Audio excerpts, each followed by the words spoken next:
చంద్రబాబువి గందరగోళ రాజకీయాలు. ఆయన కన్ఫ్యూజ్డ్ పొలిటీషియన్. అసలు ఏ సమయానికి ఏం మాట్లాడతాడో ఆయనకి తెలియదు. ఈ మాటలు అంటోంది ఏ సామాన్యుడు, ఏదైనా పార్టీ కార్యకర్త కాదు, స్వయంగా సిపిఐ రాష్ట్ర కార్యదర్శి కె రామకృష్ణ ఈ సంచలన వ్యాఖ్యలు చేశారు. గతంలో టీడీపీ చంద్రబాబుకు సన్నిహితంగా ఉన్న ఆ పార్టీ ఇప్పుడు కాంగ్రెస్ తో కలిసింది. అయితే గత అనుభవాల దృష్ట్యా చంద్రబాబు మనస్తత్వం ఎలాంటిదో రామకృష్ణ వివరించారు. ల్యాండ్ టైటిలింగ్ యాక్ట్ గురించి వైసీపీ ప్రభుత్వం సీఎం జగన్ పై చంద్రబాబు తీవ్రమైన వ్యాఖ్యలు చేశారు. ఈ విషయంపై రామకృష్ణ స్పందిస్తూ, అసలు ఆ యాక్ట్ తీసుకుని వచ్చింది కేంద్రంలోని బీజేపీ ప్రభుత్వం. ఆ పార్టీతోనే ఇప్పుడు పొత్తు పెట్టుకుని వైసీపీని తిట్టడం చాలా ఆశ్చర్యంగా ఉందని అన్నారు. చంద్రబాబు పరిస్థితి చూస్తే ఆయన చాలా కన్ఫ్యూజన్ లో ఉన్నట్లు కనిపిస్తోందని అన్నారు రామకృష్ణ.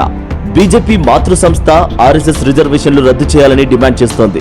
చంద్రబాబు మాత్రం ముస్లింలకు 4% రిజర్వేషన్ల కోసం పోరాడతామని అదే బీజేపీ కూటమిలో చేరి చెబుతున్నారు. అసలు ఆయన ఎన్డీఏలో చేరి ఎలాంటి పోరాటం చేస్తాడో అర్థం కావడం లేదని అన్నారు.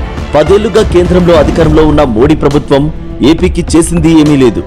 మరి అలాంటప్పుడు ఆ పార్టీతో పొత్తు పెట్టుకుని రాష్ట్రానికి ఏం సాధిస్తారని రామకృష్ణ ప్రశ్నించారు.